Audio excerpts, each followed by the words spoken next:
Oke, selamat malam. Pada hari ini 19 Februari 2022, podcast Star Theory atau kita kenal dengan teori bintang. Kita selalu membawa kebahagiaan buat teman-teman di rumah yang selalu menyebarkan semangat yang baik, semangat bintang, di mana kita selalu membuat orang-orang tersenyum, semangat, bergairah hidup, dan tidak mudah menyerah. Sebagai rasa terima kasih kepada teman-teman yang menonton podcast ini, kami hadirkan sosok pemuda yang luar biasa ini. Waduh, Mas Yonggi. Wah, luar biasa. Selamat malam Mas Yonggi. Malam Pak, malam. Wah, apa kabar ini? Kayaknya cerah sekali nih. Bintangnya ada berapa? 7 atau 9? 9 Pak. 9. Tapi asal jangan bintang 7 pusing ya nanti. Siap. Oh, luar biasa. Bung Yonggi, ini sekarang nampaknya kita bicara nasionalisme yang semakin ada penurunan ini. Betul Mas. Berdasarkan informasi dari berbagai sumber, iya. pemuda atau generasi muda Indonesia ini kayaknya sudah mulai agak kurang bergairah sedikit dalam hal mencintai tanah airnya. Berkurang sedikit ya, saya nggak bilang banyak ya. Apa mungkin karena faktor terlalu banyak apa istilahnya hiburan-hiburan di internet atau karena kuliahnya online atau gimana? Bang Yonggi. Siap Pak. Silahkan. Sebenarnya kondisi objektif bangsa ini Pak. Jadi kalau sebenarnya kita lihat dari dulu, misalnya di sejarah itu kan memang memacu kemerdekaan harus ada. Karena kita sedang dijajah. Nasionalismenya benar-benar ditanam dan itu menghasilkan kemerdekaan di 17 Agustus. Sekarang pun demikian. Kalau kita pahami benar-benar bahwa kita ini sedang sementara dijajah, dalam tanda petik bahwa dijajah oleh kapitalisme.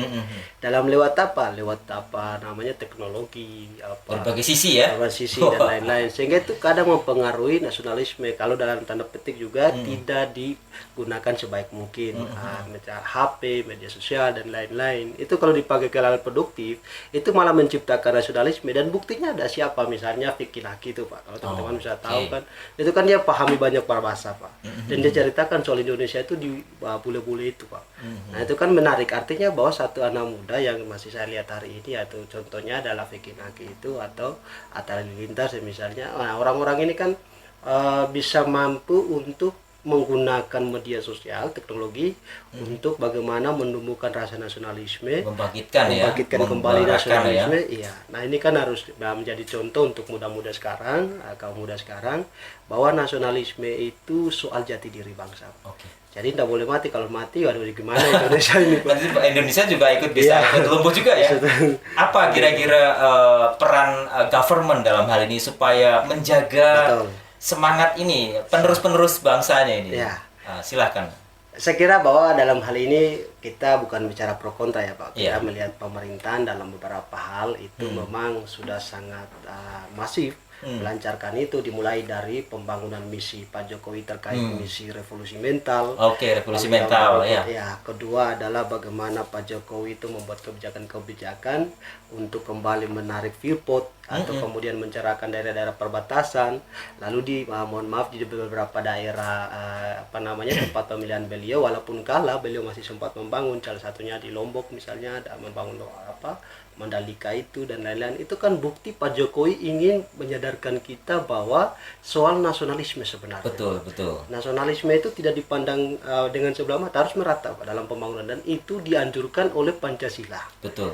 Dalam hal keadilan sosial, sila kelima itu Pak, kira-kira begitu. Jadi soal pemerintahan memang saya kira bahwa di zaman pemerintahan Pak Jokowi ini bukan kita bicara pro dan kontra, tapi kita lihat secara objektif Pak Jokowi sudah menggagas itu, sudah memulai itu dalam target 2 periodenya. Semoga itu bisa dilanjutkan.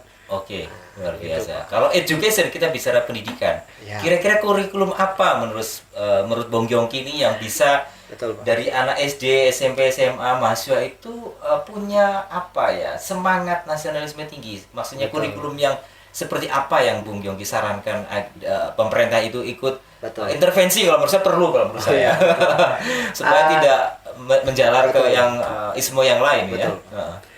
Saya menarik terkait dengan konsep pemerintah lewat Menteri Pendidikan, yaitu tentang Merdeka Belajar itu. Lalu Kampus Merdeka itu sudah mulai Lalu kemudian ini kembali pada tubuh tumbuh pendidikan ini, Pak. Kita ambil contoh, misalnya Bapak ini harus memang sudah seperti ini, Pak. Wajar semua dosen atau para guru memang harus menyentuh hal-hal yang berkaitan dengan era digitalisasi, ekosistem ini dan lain-lain. Supaya apa? Kita bisa memacu nasionalisme itu tumbuh sesuai dengan edukasi yang lebih modern. Dan disiram terus ya. Dan disiram seperti terus. tanaman itu Iya, disiram terus kalau mati ya. Iya, Pak. Seperti cinta begitu. Bisa jadi ya, seperti Bung itu, Yogi Pak. ini kalau punya cinta nggak disiram mati juga, Bu. Iya. Waduh, bisa layu. Jadi saya kira gitu, Pak. Jadi dalam tubuh pendidikan itu memang harus pertama adalah soal mindset para dosen atau Mindsetnya, pengajarnya, edukatornya. Iya, seperti beberapa hal misalnya yang kita dapati bersama, mindset di luar negeri dan dalam negeri itu beda sekali. Mindset pengajarnya itu lebih kepada membuka diri kepada mahasiswa dan mau menerima pendapat mahasiswa. Kalau di sini masih dalam tanda petik, ya mohon maaf saja, ada beberapa dosen, ada sekelompok dosen atau ada oknum dosen yang memang tidak ingin membuka diri, ingin dikritik dan lain, itu tidak bisa, Pak. Lalu dalam soal bimbingan dan lain-lain pun harusnya membimbing itu kan mahasiswa harus bisa diberikan satu hal yang produktif sehingga kemudian itu menumbuhkan semangat, spirit untuk bagaimana bisa menjalankan pendidikan dengan baik. Nah, ini kan yang dilakukan oleh Pak Ki Hajar Dewantoro sebagai Bapak. Ada solusi ya, ada jadi solusi bukan hanya menjudge gitu ya. Betul, Pak. Tapi dosen atau pengajar juga memberikan solusi kepada murid-muridnya, mahasiswanya, bukan hanya kamu begini, kamu begitu, tapi dia juga akan membawa solusi bagaimana masalah bisa terselesaikan. Betul. Itu bagian daripada semangat nasionalisme. Betul. Lalu kurikulum ekstrakurikuler, Pak. Nah, di luar juga itu penting. Kita di organisasi, saya kebetulan di GMNI, Pak. Betul. Kita sedang melakukan itu bagaimana didikan ajaran kebangsaan itu harus ditanamkan juga di luar kelas, Pak. Oh, di luar kelas ya, bukan hanya at school ya, tapi out school ya. Iya, Pak. Jadi ini juga bisa menjadi catatan ke teman-teman. Iya, catatan ke teman-teman bahwa ya organisasi itu menjadi penting, Pak. Kenapa? Karena di situ kita memacu bersama semangat, spirit tentang wawasan kebangsaan itu, Pak. Di situ kita akan digembleng, kita diajarkan soal kebangsaan itu. Karena soal kebangsaan itu tidak hanya bisa bergerak dari dunia pendidikan, tapi semua dunia. Bukan hanya didominasi oleh formalitas di sekolah ya, Bu ya. Tapi juga di sekolah, di luar itu juga harus juga. Iya. Betul. Apa yang menjadi cita-cita Bung nih?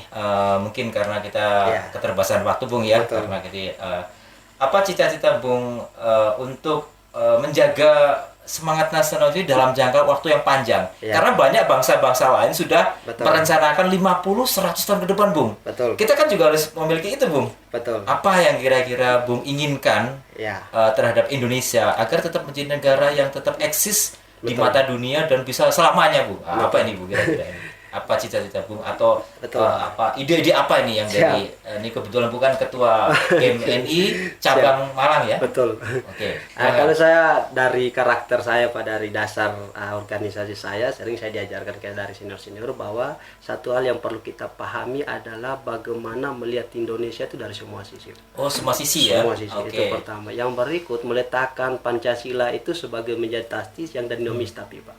Dia harus dinamis. Jadi Pancasila itu dia harus bisa dinamis. Lalu kemudian menumbuhkan itu dalam jiwa adalah bagaimana mengasah semua kemampuan potensi diri lewat berbagai teknologi yang ada, lewat ekosistem yang baru ini, misal teknologi dan lain-lain, semuanya itu harus diasah, Pak. Seorang TikToker misalnya, sekalipun dia dalam tanda petik membuat hal-hal yang mungkin ini, tetapi kalau misalnya itu diisi dengan nilai-nilai Pancasila, nilai-nilai nasionalisme, saya kira ini bisa membantu, Pak. Nah, itu apa namanya cita-cita jangka panjang. Lalu paling dah kita semua tertuju pada semua sila yang ada di dalam Pancasila itu. Semuanya ya, sila 1, 2, 3, 4, 5. Ketuhanan sampai kepada bagaimana menciptakan keadilan itu. Betul. Jadi Pancasila harus tetap dikembangkan, ya, harus dinamis. Istilahnya di research, kemudian dikembangkan, develop, and implication ya, diimplikasikan di berbagai sisi ya, Bung ya. Bukan hanya di sekolah, tapi di kampus, tapi juga di kantor, bahkan Bung ya, atau di sawah-sawah mungkin orang lagi bekerja gini, wah ini Pancasila mereka harus memiliki jiwa-jiwa itu. Petani juga pahlawan juga ya, Bung ya. Bagaimana dia merawat semangat nasionalisme, mungkin juga orang-orang yang ada di pedalaman atau di perbatasan itu kan harus juga punya semangat nasional. Kalau nggak punya semangat nasional atau Pancasila bahaya juga. Jangan-jangan itu bahaya negara lain nanti. Ya seperti itu. Oke, ini pertanyaan terakhir saya, Bung. Kira-kira Indonesia ini bisa nggak ya Bung ya menjadi negara yang literasinya itu Ya. meningkat Bung, karena ini UNDP ini laporannya 2021 Ya. ini Bung, ini masih Betul. semangat baca dan Betul. semangat nulisnya masih kurang Bung. Ini kan Ya. Pancasila ini kan salah satu sila adalah persatuan Indonesia Bung, kan berarti Betul. kita harus mempersatukan Indonesia, salah satunya adalah dengan membaca Betul. dan menulis, membaca ilmu pengetahuan, sehingga mempersatukan salah satu sila ini kan Iya, yang harus betul. kita, sehingga dengan persatuan itu, dengan kita membaca dan menulis, kita akan menjadi negara yang literasinya akan semakin. Betul. Bagaimana pendapat Bung tentang hal ini? Kalau soal literasi Pak, memang ada banyak kekurangan yang harus kita benahi. Tapi ada solusinya ada mestinya ya? solusi ya Pak. Ya minimal misal kita memulai belajar menulis, katakanlah dari story-story itu Pak. Saya itu kan beberapa kali itu menulis buku itu dari situ Pak. Dari kumpulan story, dari story di status Pengalaman ya di pahit hidup juga bisa Pak. ya. Lalu itu ditampung menjadi sebuah literasi yang tulisan yang menarik yang indah, nanti ya, itu jadi literasi.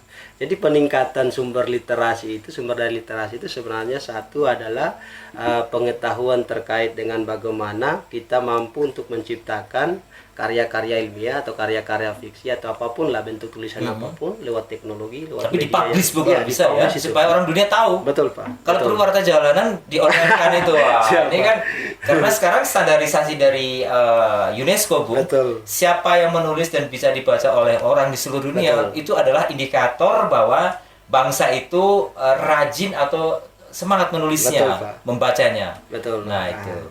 Kalau terakhir dari saya itu Pak adalah begini, kalau kita bicara soal orang Indonesia yang pintar itu sebenarnya banyak Pak. Tapi kan dalam hal ini kita tuh sebenarnya kurang orang yang jujur kalau kata orang kan gitu Pak. Tapi kan untuk membangun literasi Betul. itu menjadi satu hal yang penting. Iya. Yang menarik adalah bagaimana sumber daya literasi itu ditingkatkan. Kita lihat Betul. Jepang contohnya, misal Cina misalnya, kenapa bisa berkembang begitu karena literasinya kencang Pak. Dan ini contoh Betul. yang harus kita, nggak usah malu kita ikut negara tetangga, nggak usah Yang malu. yang sudah maju kita contoh ya Bung betul, ya. Pak.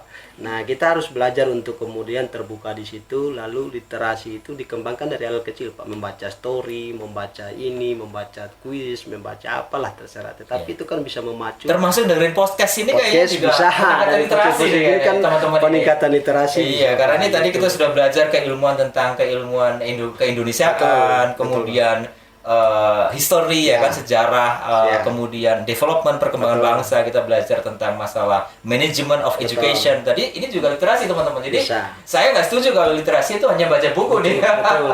Apalagi sekarang kan sudah e-book. Sudah Pak. Ya, e-book dan ini ilmu kan berjalan di mana-mana boleh, termasuk di podcast ibu ya. Nah, berarti ini mudah-mudahan teman-teman tetap semangat bersama Teori Bintang studio kami, dan nantikan tokoh-tokoh yang lain, dan tetap kita panggil Bung Yogi ya kapan pun juga siap.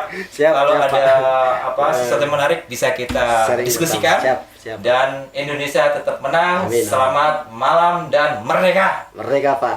Oke.